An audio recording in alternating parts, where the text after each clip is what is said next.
Hey, it's Jack from Jack Gately Real Estate and the Online Real Estate Academy. I want to bring you up to date on a change of enforcement. I guess that's the best way to think about it, relative to disclosure for licensees. This is not a change in the regulation or the rule.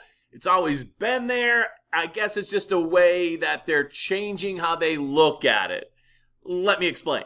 The conventional wisdom up until now has been that if you're, for instance, the seller and the listing agent, so you are basically selling your own house, that the sufficient thing to do would be to list that in the MLS in the disclosure section. For instance, agent is owner. You've probably seen that many times. And the conventional wisdom has been enough to satisfy the disclosure requirement. Well, I guess not anymore. And the first time this came up to me was over the summertime. I had a student call me up and he said, Jack, I got in a little trouble with the board of registration, a slap on the wrist a little bit, and I have to take the disclosures continuing education. I don't have to take the other ones. I just got to take the disclosure continuing education.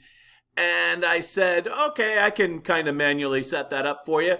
But tell me, why do you have to take only the disclosure section? And I won't get into the big long story, but it was a story where he didn't get the written acknowledgement from the counterparty that he was, in fact,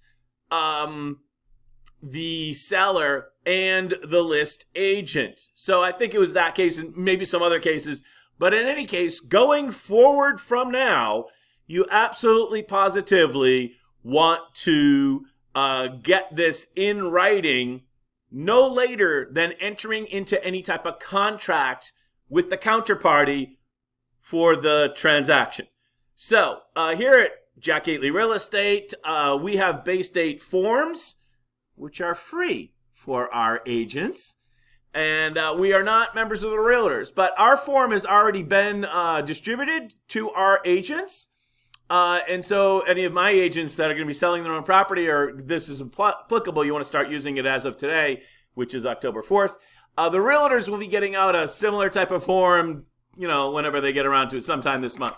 But, moment of self-promotion here. We're not realtors. We have our own forms. And if you're an agent out there that don't want to pay the realtor fee anymore, hit me up, right? jack@jackgately.com. Anyways, you're going to want to disclose whether you're a broker or a salesperson. You probably want to disclose your license number. And then you want to basically check off on one of these forms here, whether you're using Bay State forms or the realtor form or whatever. Whether you're the buyer, seller, property owner in the case of a rental, prospective tenant in the case of a rental, or if you're the kin, as the regulation states, of the buyer, seller, property owner, or prospective tenant. You're going to want to have that disclosed in writing with the counterparty of the transaction signing a form acknowledging that you disclosed this to them. So I know, another hoop to go through. It's just the way things are.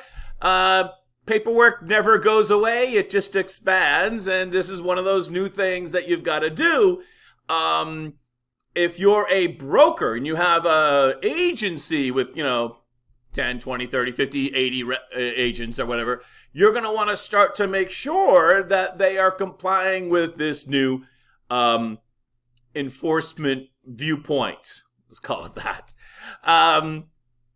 I think the best practice, especially if you're selling your own property, is to upload this form completed by you to the MLS with your listing and ask potential buyers to sign it and submit it when they submit their offer.